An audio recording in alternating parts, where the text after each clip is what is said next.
தேவனுடைய பரிசுத்த நாமத்திற்கு மகிமை உண்டாவதாக. நம்முடைய ஆண்டவரும் இரட்சகருமாய் இருக்கிற இயேசு கிறிஸ்துவின் நாமத்தினாலே உங்கள் யாவருக்கும் எங்கள் அன்பின் வாழ்த்துக்களையும் ஸ்தோத்திரங்களையும் தெரிவித்துக் கொள்கிறோம். தேவன் கிருபையினாலே நம்மை 28 நாட்கள் கண்மணி போல காத்து நடத்தி இந்த மாதத்தினுடைய கடைசி ஆராதனையை, 5வது ஆராதனையை தந்த தேவனை நன்றியோடு கூட ஸ்தோத்திரிக்கிறேன். இந்த 29வது நாளிலே கர்த்தருக்கு ஸ்தோத்திரம், தேவனை ஆராதிக்கிற ஒரு பாக்கியத்தை தேவன் நமக்கு தந்திருக்கிறதுனாலே கர்த்தரை நன்றியோடு கூட ஸ்தோத்திரிக்கிறேன். விசேஷமாக இன்றைக்கு உலகம் முழுவதும் ஃபார்ம் சண்டே, குருத்தோலை ஞாயிறு என்று சொல்லி தேவனை அதிகமாய் மகிமைப்படுத்துகிறதை கண்டு கர்த்தரை நன்றியோடு கூட ஸ்தோத்திரிக்கிறேன். கர்த்தருடைய நாமத்திற்கு மகிமை உண்டாகட்டும். நம்முடைய வேதத்திலே இயேசு பவனி வந்ததை குறித்து மத்தேயு சுவிசேஷம் 21ஆம் அதிகாரத்திலேயும், மார்க்கு சுவிசேஷம் 11ஆம் அதிகாரத்திலேயும், லூக்கா சுவிசேஷம் 19ஆம் அதிகாரத்திலேயும், யோவான் சுவிசேஷம் 12ஆம் அதிகாரத்திலேயும் நமக்கு வாசிக்க முடியும். கர்த்தருடைய நாமத்திற்கு மகிமை உண்டாகட்டும். ஆம் பிரியமானவர்களே, இயேசு கழுதையின் மேல் பவனியாய் வருகிறதை, இன்றைக்கு குருத்தோலை பிடித்து பேர் கிறிஸ்தவர்கள் இயேசு நடந்தது போல பவனியாய் போகிறதை நம் இன்றைக்கு உலகத்தில் காணலாம். கர்த்தருடைய நாமத்துக்கு மகிமை உண்டாகட்டும். ஆனால் இந்த இயேசுவை குறித்து என்ன சொல்லப்பட்டிருக்கிறது? சகரியாவின் புஸ்தகம் 9ஆம் அதிகாரம் 9வது வசனத்திலே, book of Zechariah chapter 9 verse 9, சீயோன் குமாரத்தியே மிகவும் கலிகூறு, எருசலேம் குமாரத்தியே கெம்பீரி, இதோ உன் ராஜா உன்னிடத்தில் வருகிறார். அவர் நீதி உள்ளவரும் ரட்சிக்கிறவரும் தாழ்மையுள்ளவரும் கழுதையின் மேலும் கழுதை குட்டியாகிய மரியின் மேலும் ஏறி வருகிறவருமாயிருக்கிறார். கர்த்தருடைய நாமத்திற்கு மகிமை உண்டாகட்டும். இயேசு கிறிஸ்து கழுதையின் மேல் பவனியாக எருசலேமுக்கு வருவார் என்பதை குறித்து தீர்க்கதரிசியாகிய சகரியாவும் முன்னுரைத்திருக்கிறார். கர்த்தருடைய நாமத்திற்கு மகிமை உண்டாகட்டும். அவர் எப்படி வருவார்? சீயோன் குமாரத்தியை பார்த்து, எருசலேமின் குமாரத்தை பார்த்து அழகாய் சொல்லுகிறார், உன் ராஜா உன்னிடத்தில் வருகிறார். கர்த்தருடைய நாமத்திற்கு மகிமை உண்டாகட்டும். உன் ராஜா உன்னிடத்திற்கு வருகிறார். இயேசு இந்த உலகத்திற்கு வந்தபோது அவரை ராஜாவாய் ஏற்றுக்கொண்டார்கள். அதனாலதான் கர்த்தருக்கு ஸ்தோத்திரம், நாம் பைபிளில் வாசிக்கும் போது மத்தேயு சுவிசேஷம் 21:9 தாவீதின் குமாரனுக்கு ஓசன்னா என்று சொன்னார்கள். மார்க்கு சுவிசேஷத்திலே கர்த்தருடைய நாமத்தில் வருகிறவர் ஸ்தோத்தரிக்கப்படத்தக்கவர், தாவீதின் ராஜ்யம் ஆசீர்வதிக்கப்படுவதாக என்று சொன்னார்கள். கர்த்தருக்கு ஸ்தோத்திரம். லூக்கா சுவிசேஷத்திலே ராஜா, கர்த்தருக்கு ஸ்தோத்திரம். யோவான் சுவிசேஷத்திலே இஸ்ரவேலின் ராஜா, அவருக்கு ஓசன்னா என்று சொன்னார்கள். கர்த்தருடைய நாமத்துக்கு மகிமை உண்டாகட்டும். இப்படி கர்த்தருக்கு ஸ்தோத்திரம், இயேசு ராஜாவாய் உள்ளே வருகிறதை கண்டு எல்லாரும் ஆர்ப்பரித்தார்கள், சந்தோஷப்பட்டார்கள். கர்த்தருக்கு ஸ்தோத்திரம். மரக்கிளைகளை வெட்டி போட்டார்கள், சீலைகளை துணிகளை விரித்தார்கள். கழுதையின் மேல் இயேசு பவனியாய் எருசலேமுக்கு நேராய் அவர் போய் கொண்டிருக்கிறார். கர்த்தருடைய நாமத்திற்கு மகிமை உண்டாகட்டும். என்னை தொட்ட இந்த வருஷத்திலே, இந்த குருத்தோலை ஞாயிறிலே, நான் அவர் ராஜா, உன் ராஜா உன்னிடத்தில் வருகிறார். இயேசு இந்த பூமியில ஜீவித்த போது உன் ராஜா என்று சொல்லப்பட்டிருக்கிறது. அவர் நம்முடைய ராஜா. கர்த்தருக்கு ஸ்தோத்திரம். இந்த இயேசு கிறிஸ்துவை குறித்து மத்தேயு 21:4 சாந்தமுள்ள, சாந்த குணமுள்ள ராஜா என்று படிக்கிறோம். கர்த்தருடைய நாமத்திற்கு மகிமை உண்டாகட்டும். எபிரேயர் 7ஆம் அதிகாரத்திலே சமாதானத்தின் ராஜா என்று படிக்கிறோம். கர்த்தருக்கு ஸ்தோத்திரம். இந்த இயேசு சத்தியத்தை குறித்து சாட்சி கொடுக்க வந்த ராஜா என்று யோவான் 18:37 வாசிக்கிறோம். சர்வ வல்லமையுள்ள ராஜா என்று வெளிப்படுத்தல் 19:16 வாசிக்கிறோம். கர்த்தருடைய நாமத்துக்கு மகிமை உண்டாகட்டும். ஆம் பிரியமானவர்களே, அவர் ராஜாவாய் நம்மிடத்தில் வருகிறார். அவர் இயேசு ராஜா. கர்த்தருக்கு ஸ்தோத்திரம். இதோ உன் ராஜா சாந்த குணமுள்ளவராய் கழுதையின் மேலும் கழுதை குட்டியின் மேலும் மரியின் மேலும் ஏறிக்கொண்டு உன்னிடத்தில் வருகிறார் என்று சீயோன் குமாரத்திற்கு சொல்லுங்கள் என்று எழுதப்பட்டிருக்கிறது. கர்த்தருக்கு ஸ்தோத்திரம். கழுதையின் மேல் சாந்த குணமுள்ள ராஜா. கர்த்தருக்கு ஸ்தோத்திரம். நம்முடைய இயேசு சாந்த குணம் உள்ளவர். கர்த்தருக்கு ஸ்தோத்திரம். நான் சாந்தமும் மனத்தாழ்மையுமாயிருக்கிறேன், என் நுகத்தை ஏற்றுக்கொண்டு என்னிடத்திலே கற்றுக்கொள்ளுங்கள் என்று மத்தேயு சுவிசேஷம் 11ஆம் அதிகாரத்திலே இயேசு சொன்னார். அவர் சாந்த குணமுள்ள ராஜாவாய் இருக்கிறார். கர்த்தருடைய நாமத்திற்கு மகிமை உண்டாகட்டும். ஆம் பிரியமானவர்களே, கர்த்தருக்கு ஸ்தோத்திரம். நான் சாந்தமும் மனத்தாழ்மையுமாய் இருக்கிறேன் என்று இயேசு சொன்னார். கர்த்தருடைய நாமத்திற்கு மகிமை உண்டாகட்டும். சாந்த குணமுள்ள இயேசு. ஆம் பிரியமானவர்களே, இந்த இயேசுவை குறித்து சங்கீதம் 44:22 நாம் படிக்கும்போது அடிக்கப்படும்படி கொண்டு போகப்படுகிற ஆட்டை போல இருந்தார். கர்த்தருக்கு ஸ்தோத்திரம். Psalms 44:22 அங்கே வாசிக்கும் போது இந்த இயேசுவை குறித்து சங்கீதக்காரன் சொல்லும் போது விதமாய் சொல்லுகிறார். அவர் எப்படிப்பட்டவராய் இருந்தாராம்? கர்த்தருக்கு ஸ்தோத்திரம். படிக்கப்படும்படியாய் கொண்டு போகப்படுகிற ஆட்டை போ ஆண்டவரே விழித்து 24வது வசனம், என் உம்முடைய முகத்தை மறைத்து ஏன் சிறுமை உண்டாக எங்களை மறந்து விட்டீர். கர்த்தருடைய நாமத்திற்கு மகிமை உண்டாகட்டும். நாங்கள் எங்கள் தேவனுடைய நாமத்தை மறந்து அந்நிய தேவனை நோக்கி கையெடுத்தால் தேவன் அதை ஆசரித்து உமது நாமத்து நிமித்தம் எப்பொழுதும் கொல்லப்படுகிறோம், அடிக்கப்படும் ஆடுகளைப் போல எண்ணப்படுகிறோம். 22ஆம் வசனம், Psalms 44:22. உம்முடைய நாமத்தின் நிமித்தம் எந்நேரம் கொல்லப்படுகிறோம், அடிக்கப்படும் ஆடுகளைப் போல எண்ணப்படுகிறோம். கர்த்தருடைய நாமத்திற்கு மகிமை உண்டாகட்டும். அடிக்கப்படுகிற ஆட்டை போல. இன்னொரு இடத்துல அது வாய் திறவாத ஆடு. கர்த்தருடைய நாமத்திற்கு மகிமை உண்டாகட்டும். இயேசு அதனுடைய அர்த்தம் என்ன? சாந்த குணமுள்ளவராய் இருந்தார். ஏசாயா தீர்க்கதரிசி கர்த்தருக்கு ஸ்தோத்திரம் 53ஆம் அதிகாரத்திலே இந்த இயேசுவை குறித்து இவ்விதமாய் சொல்லுகிறார். ஏசாயா 53:7 படிக்கும்போது கர்த்தருடைய நாமத்திற்கு மகிமை உண்டாகட்டும். இந்த இயேசு எப்படிப்பட்டவராய் இருந்தார்? அவர் அசட்டை பண்ணப்பட்டவரும் மனுஷரால் புறக்கணிக்கப்பட்டவரும் துக்கம் நிறைந்தவரும் பாடு அனுபவித்தவருமாயிருந்தார். அவரை விட்டு நம்முடைய முகங்களை மறைத்து கொண்டோம். அவர் அசட்டை பண்ணப்பட்டவராய் அவரை எண்ணாமற் போனோம். கர்த்தருடைய நாமத்திற்கு மகிமை உண்டாகட்டும்.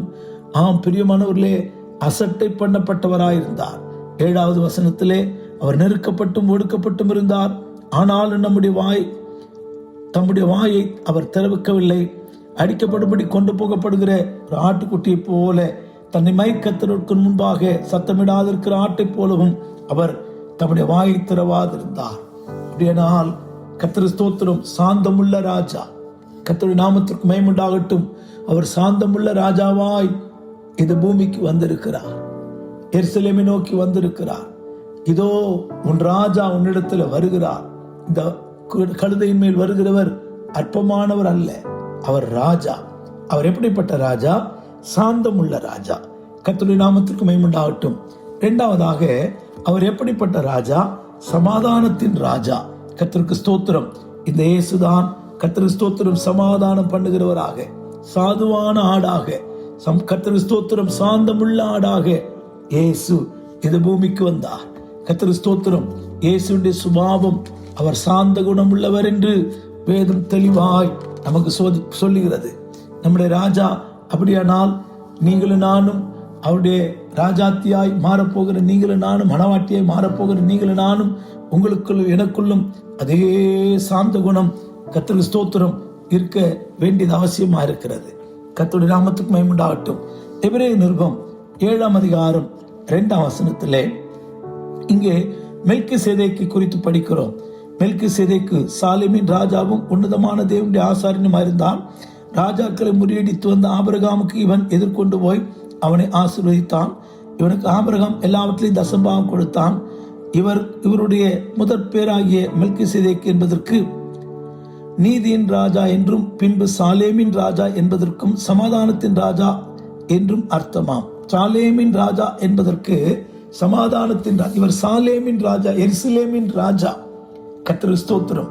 எருசலேம், சாலேம், சமாதானத்தின் ராஜா. இயேசு ஒருவர் தான் சமாதானத்தை கொடுக்கிறவர். இயேசு ஒருவர் தான் சமாதானத்தை நமக்காக வைத்து போயிருக்கிறவர். உலகத்தில் உங்களுக்கு உபத்திரம் உண்டு, திடன் கொள்ளுங்கள், நான் உலகத்தை ஜெயித்தேன். கர்த்தருக்கு ஸ்தோத்திரம். உலகத்தை ஜெயித்த இயேசு நமக்கு சமாதானத்தை கொடுக்கிறவரா இருக்கிறார், நமக்கு இளைப்பாறுதலை கொடுக்கிறவரா இருக்கிறார். என்னுடைய சமாதானத்தையே வைத்து போகிறேன் என்று சொன்னார். கர்த்தருக்கு ஸ்தோத்திரம். என் கற்பனையை கை கொள்வாயானால் உன் சமாதானம் நதியை போல ஒழுகும் என்று ஏசாயா தீர்க்கதரிசியை கொண்டு சொன்னார். வேதத்தை நேசிக்கிறவர்களுக்கு மிகுந்த சமாதானம் என்று சொன்னார். அருமையான தேவனுடைய பிள்ளையே, இந்த சாலேமின் ராஜா மாத்திரம்தான் உடைய வாழ்க்கையில சமாதானத்தை தர முடியும்.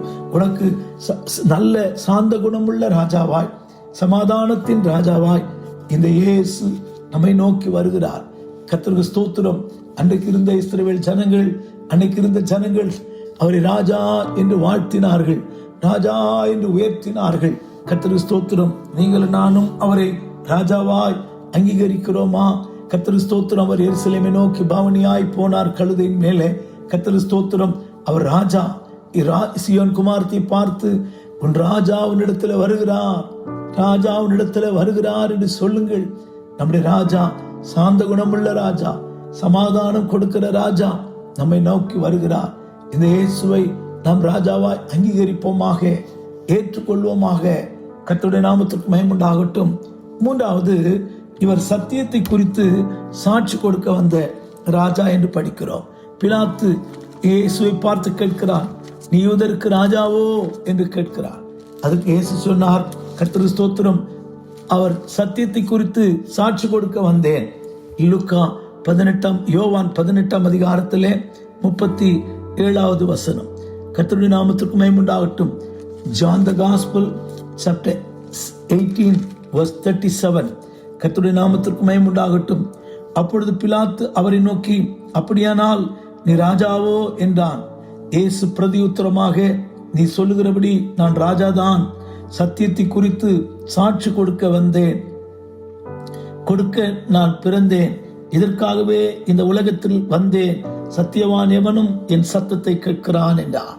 கர்த்தருக்கு ஸ்தோத்திரம். இவர் சாதாரண ராஜா அல்ல, சத்தியத்தை குறித்து சாட்சி கொடுக்க வந்தார். இன்னொரு பக்கத்தில் அவரே சத்தியமா இருந்தார். இயேசு, நானே வழியும் சத்தியமும் ஜீவனுமா இருக்கிறேன் என்று சொன்னார். கர்த்தருடைய நாமத்திற்கு மகிமை உண்டாகட்டும். இந்த இயேசு ராஜாவாய் உன்னிடத்தில் வருகிறார். சும்மா வரல, சாந்த குணமுள்ளவராய் மாத்திரமல்ல, சமாதானம் கொடுக்கிறவராய் மாத்திரமல்ல, உனக்கு சத்தியத்தை கொடுக்க வந்திருக்கிறார். சத்தியத்தையும் அறியுங்கள், சத்தியம் உங்களை விடுதலை ஆக்கும் என்று வேதம் சொல்லுகிறது. கர்த்தருடைய நாமத்திற்கு மகிமை உண்டாகட்டும். சத்தியத்தை குறித்து சாட்சி கொடுக்க வந்த ஒரு ராஜா. கர்த்தருக்கு ஸ்தோத்திரம். இயேசுவே சத்தியமா இருக்கிறார். யோவான் சுவிசேஷம் 1 அதிகாரத்திலே நான் படிக்கும்போது, அவர் சத்தியமும் கிருபையும் நிறைந்தவராய் நமக்குள்ளே வாசம் பண்ணினார் என்று படிக்கிறோம். கிருபையும் சத்தியம் நிறைந்தவர் இந்த இயேசு. கர்த்தருடைய நாமத்திற்கு மகிமை உண்டாகட்டும். பிரியமானவர்களே, கர்த்தருக்கு ஸ்தோத்திரம். அவர் வார்த்தை மாம்சமாகி கிருபையினாலும் சத்தியத்தினாலும் நிறைந்தவராய் நமக்குள்ளே வாசம் பண்ணினார். அவருடைய மகிமையை கண்டோம். அது பிதாவுக்கு ஒரே பேரானவருடைய மகிமைக்கு ஒப்பாய் இருந்தது. கர்த்தருடைய நாமத்திற்கு மகிமை உண்டாகட்டும். பிரியமானவர்களே, இந்த இயேசு சத்தியம் நிறைந்தவராய், கிருபை நிறைந்தவராய் உலகத்தில் வந்த எந்த மனுஷனையும் கர்த்தருக்கு ஸ்தோத்திரம் அவர் ரட்சிக்கிறவராய், கர்த்தருக்கு ஸ்தோத்திரம் ரட்சகராக, சத்தியம் நிறைந்தவராய், சத்தியவானாக அவர் இந்த பூமிக்கு அனுப்பப்பட்டார். இயேசு கர்த்தருக்கு ஸ்தோத்திரம் சத்தியபரர். இயேசு சத்தியம் நிறைந்தவர், கிருபையினாலும் சத்தியத்தினாலும் நிறைந்தவர். அந்த ஆதியிலே வார்த்தை இருந்தது, அந்த வார்த்தை தேவனிடத்தில் இருந்தது, அது தேவனாய் இருந்தது. அவர் தேவனிடத்திலிருந்து வந்த இவர், தேவனால் அனுப்பப்பட்ட இவர், தேவனால் கர்த்தருக்கு ஸ்தோத்திரம் நமக்காக பிறந்த இவர், சத்தியத்தை கொடுக்கிற சாட்சி கொடுக்க வந்தவர். அந்த வார்த்தையாகிய இயேசு இப்பொழுது என்னவாய் மாறி இருக்கிறார்? சத்தியம் கிருபையும் சத்தியமும் நிறைந்தவராய் நமக்குள்ளே வாசம் பண்ணியிருக்கிறார். இந்த சத்தியம் எப்படிப்பட்ட சத்தியம்? அவருடைய மகிமையை கண்டோம். பிதாவுக்கு ஒரே பேரானவருடைய மகிமைக்கு ஏற்றதா இருந்தது. பிதாவின் தற்சொரூபம் உடையவராய், பிதாவின் மகிமை பொருந்தினவராய், பிதாவை கர்த்தருக்கு ஸ்தோத்திரம் தரிசித்தவராய், பிதாவின் தற்சொரூபம் உடையவராய் இந்த இயேசு பூமிக்கு வந்தார். கர்த்தருடைய நாமத்திற்கு மகிமை உண்டாகட்டும். இதைதான் யோவான் இன்னும் அழகாக சொல்லுகிறார். தேவனை ஒருவனும் ஒரு காலம் கண்டதில்லை, பிதாவின் மடியில் இருக்கிற ஒரே பேரான குமாரனே அவரை வெளிப்படுத்தினார். கர்த்தருக்கு ஸ்தோத்திரம். ஆம் பிரியமானவர்களே, இந்த இயேசு கர்த்தருக்கு ஸ்தோத்திரம். யோவான் ஸ்நானகன் கண்டு சொல்கிறான், தேவனுடைய குமாரன் என்று சாட்சி கொடுக்க வந்தேன், கொடுத்தவருமாய் இருக்கிறார் என்றார். இதோ உலகத்தின் பாவத்தை சுமந்து தீர்க்கிற தேவாட்டுக்குட்டி என்று இந்த இயேசுவை குறித்து சொன்னான். கர்த்தருக்கு ஸ்தோத்திரம். தேவாட்டுக்குட்டி, கர்த்தருக்கு ஸ்தோத்திரம். உலகம் அவரை ராஜாவாய் காண்கிறது. எருசலேமின் குமார்த்திகளுக்கு அவர் ராஜாவாய், சாந்தமுள்ள ராஜாவாய், சமாதானத்தின் ராஜாவாய், சத்தியத்தை சாட்சி கொடுக்கிற ராஜாவாய் இயேசு வந்தாலும் கர்த்தருக்கு ஸ்தோத்திரம். யோவான் ஸ்நானகன் அவரை பார்க்கும்போது உலகத்தின் பாவங்களை சுமந்து தீர்க்கிற தேவாட்டுக்குட்டி, அவரை தேவ ஆட்டுக்குட்டி என்று சொல்லுகிறார். கர்த்தருக்கு ஸ்தோத்திரம். அதை குறித்து தொடர்ந்து இன்னும் நாம் தியானிக்கலாம். கர்த்தருடைய நாமத்துக்கு மகிமை உண்டாகட்டும். மூன்றாவதாக, இந்த இயேசு பிலாத்துவிடத்து பார்த்து சொல்கிறார், சத்தியத்தை குறித்து சாட்சி கொடுக்க வந்தேன், சத்தியத்தை பிரசங்கிக்க வந்தேன், சத்தியத்தை நிறைந்தவராய் வந்தேன், கிருபை நிறைந்தவராய் வந்தேன். கர்த்தருக்கு ஸ்தோத்திரம். ஆம், நீ சொல்லுகிறபடி நான் ராஜா தான். கர்த்தருக்கு ஸ்தோத்திரம். எவ்வளவு சந்தோஷம். சத்தியத்தை குறித்து சத்தியத்தை பேசுகிற ராஜா. சத்தியத்தையும் அறியுங்கள், சத்தியம் உங்களை விடுதலை ஆக்கும். சத்தியம், கர்த்தருக்கு ஸ்தோத்திரம், சத்தியம் தான் விடுதலை ஆக்குமா. கர்த்தருக்கு ஸ்தோத்திரம். கர்த்தருடைய நாமத்துக்கு மகிமை உண்டாகட்டும். விடுவிக்கிறவராக சத்தியத்தை கொடுத்து வார்த்தையை அனுப்பி விடுவிக்கிற ராஜாவாய் இயேசு இந்த குருத்தோலை பவனியிலே அவர் கழுதையின் மேல் ஏறி வந்து கொண்டிருக்கிறார். கர்த்தருடைய நாமத்திற்கு மகிமை உண்டாகட்டும். நான்காவதாக, இவருடைய ராஜா வெளிப்படுத்தல் 19ஆம் அதிகாரத்திலே 16வது வசனத்திலே நாம் படிக்கும்போது, book of Revelation chapter 19 verse 16, அங்கே நாம் படிக்கும்போது, கர்த்தருக்கு ஸ்தோத்திரம், ராஜாதி ராஜா கர்த்தாதி கர்த்தா என்னும் நாமும் அவருடைய வஸ்திரத்தின் மேலும் அவருடைய தொடையின் மேலும் எழுதப்பட்டிருந்தது. இவர் கர்த்தருக்கு ஸ்தோத்திரம், கிங் ஆஃப் கிங். கர்த்தருக்கு ஸ்தோத்திரம், the lord of the lord. ராஜாதி ராஜா கர்த்தாதி கர்த்தா அவருடைய வஸ்திரத்தின் மேல் இருந்ததாம். கர்த்தருக்கு ஸ்தோத்திரம். சர்வ வல்லமையுள்ள ராஜா, எல்லாவற்றையும் ஜெயிக்கிற கர்த்தருக்கு ஸ்தோத்திரம். எல்லா கொம்புகளையும் கர்த்தருக்கு ஸ்தோத்திரம், எல்லா அந்தி கிறிஸ்துவின் வல்லமைகளையும் ஜெயிக்கிறவராய், ஆளுகிறவராய் கர்த்தருக்கு ஸ்தோத்திரம். அவர் ராஜாவாய் அவர் வருகிறார். உனக்கு ஜெயம் கொடுக்க, உனக்கு ஜெயம் கொடுக்கிற தேவனாய், ராஜாதி ராஜாவாய் கர்த்தருக்கு ஸ்தோத்திரம் இயேசு வருகிறார். இந்த வார்த்தையை நாம் தியானிக்கையில கர்த்தருக்கு ஸ்தோத்திரம், இந்த குருத்தோலை ஞாயிறு இயேசுவை ராஜாவாய் ஸ்வீகரிப்போம், இயேசுவை ராஜாவாய் ஏற்றுக்கொள்வோம். கர்த்தருக்கு ஸ்தோத்திரம். அவர் எப்படிப்பட்ட ராஜா? சாந்த குணமுள்ள ராஜா. அடிக்கப்படும்படி கொண்டு போகப்படுகிற ஆட்டை போல, வாய் திறவாத ஆட்டை போல, எரேமியா 11:19 சாதுவான ஆட்டை போல கர்த்தருக்கு ஸ்தோத்திரம் அவர் கொண்டு போகப்பட்டார். இரண்டாவது, அவர் எப்படிப்பட்ட ராஜா? சமாதானத்தின் ராஜா. இயேசு ஒருவர் மாத்திரம்தான் சமாதானம் தர முடியும். இயேசுவால மட்டும்தான் சமாதானத்தை கொடுக்க முடியும். சத்திய வேதம் மட்டும்தான் சமாதானத்தை கொடுக்க முடியும். கர்த்தருக்கு ஸ்தோத்திரம். அவர் சமாதானத்தை கொடுக்கவும், சமாதானத்தை வைத்து போகவும், சமாதானத்திலே கர்த்தருக்கு ஸ்தோத்திரம் ஜனங்களை நிலைநாட்டவும் வந்தவர். கர்த்தருடைய நாமத்திற்கு மகிமை உண்டாகட்டும். சமாதானத்தின் தேவன் என்று வேதம் சொல்லுகிறது. மூன்றாவது, அவர் எப்படிப்பட்ட ராஜா? சத்தியத்தை குறித்து சாட்சி கொடுக்க வந்த ராஜா. கர்த்தருக்கு ஸ்தோத்திரம். அதிகாரங்களானாலும் என் கர்த்தத்துவங்களானாலும் நம்முடைய இயேசு சாட்சி கொடுக்க வந்திருக்கிறதை, இயேசுவில் சத்தியமா இருக்கிறதை நீங்கள் நானும் மறந்து போக வேண்டாம். கர்த்தருக்கு ஸ்தோத்திரம். நான்காவதாக, அவர் சர்வ வல்லமையுள்ள ராஜா என்று படிக்கிறோம். கர்த்தருடைய நாமத்திற்கு மகிமை உண்டாகட்டும். ஆம் பிரியமானவர்களே, இயேசு சர்வ வல்லமையுள்ள ராஜாவாய் அவர் வந்தார். இயேசு இப்பொழுது பவனி முடித்து அவர் எங்கே போகிறார் என்று சொன்னால், எல்லா சுவிசேஷத்திலும் படிக்கிறோம், அவர் தேவாலயத்துக்கு போனார். அவர் தேவாலயத்துக்கு போனார். அந்த அர்த்தம் என்ன? கர்த்தருக்கு ஸ்தோத்திரம். தேவாலயத்துக்குள்ளே போய் அவர் என்ன செய்தார்? கர்த்தருடைய நாமத்துக்கு மகிமை உண்டாவதாக. கர்த்தருக்கு ஸ்தோத்திரம். தேவாலயத்துக்குள்ளே போய் கர்த்தருக்கு ஸ்தோத்திரம் அவர் புறாவிற்கிறவர்களையும் எல்லாரையும் அடித்து விரட்டுகிறதை காண்கிறோம். என்னுடைய வீடு, கர்த்தருக்கு ஸ்தோத்திரம், என் ஜெப வீடு என்று சொல்லி அதை கல்லர் கோயிலாய் மாற்றுகிறீர்களே என்று இயேசு துக்கத்தோடு சொல்லுகிறதை நமக்கு அங்கே படிக்க முடியும். கர்த்தருடைய நாமத்துக்கு மகிமை உண்டாகட்டும். கர்த்தருடைய நாமத்துக்கு மகிமை உண்டாகட்டும். லூக்கா சுவிசேஷம் 19ஆம் அதிகாரத்திலே கர்த்தருக்கு ஸ்தோத்திரம், அவர் சமீபமாக வந்தபோது நகரத்தை பார்த்து அவர் கண்ணீர் விட்டார் என்று படிக்கிறோம். கர்த்தருக்கு ஸ்தோத்திரம். மார்க்கு சுவிசேஷம் 11ஆம் அதிகாரத்திலே நாம் படிக்கும்போது கர்த்தருக்கு ஸ்தோத்திரம், அவர் தேவாலயத்துக்குள்ளே பிரவேசித்தார். கர்த்தருடைய நாமத்துக்கு மகிமை உண்டாகட்டும். தேவாலயத்தில் பிரவேசித்து கர்த்தருக்கு ஸ்தோத்திரம் அவர் என்ன செய்தார்? 11 அதிகாரம் கர்த்தருக்கு ஸ்தோத்திரம் 16 முதல் வாசிக்கும் போது பிரதான ஆசாரியர் கேட்டார். பிரதான ஆசாரியருக்கு முன்பாய் அவர் நிற்கிறார். கர்த்தருடைய நாமத்துக்கு மகிமை உண்டாகட்டும். இந்த அர்த்தம் என்ன? உலகத்திற்கு அவர் ராஜாவா இருந்தாலும் தன்னை குறித்து அவருக்கு தெரியும். கர்த்தருடைய நாமத்துக்கு மகிமை உண்டாகட்டும். யாத்திராகமம் 12 அதிகாரம் 3 வசனத்திலே படிக்கும்போது அவர் ஏன் ஆசாரியருக்கு முன்பாக தேவாலயத்தில் பிரவேசித்து ஆசாரியருக்கு முன்பாக நின்றார்? கர்த்தருக்கு ஸ்தோத்திரம். யாத்திராகம புஸ்தகத்திலே பஸ்காவை குறித்த ஒரு பிரமாணம் சொல்லப்பட்டிருக்கிறது. கர்த்தருடைய நாமத்துக்கு மகிமை உண்டாகட்டும். பஸ்காவை குறித்த பிரமாணம் என்ன? யாத்திராகமம் 12:3 வாசிக்கிற கர்த்தருக்கு ஸ்தோத்திரம்.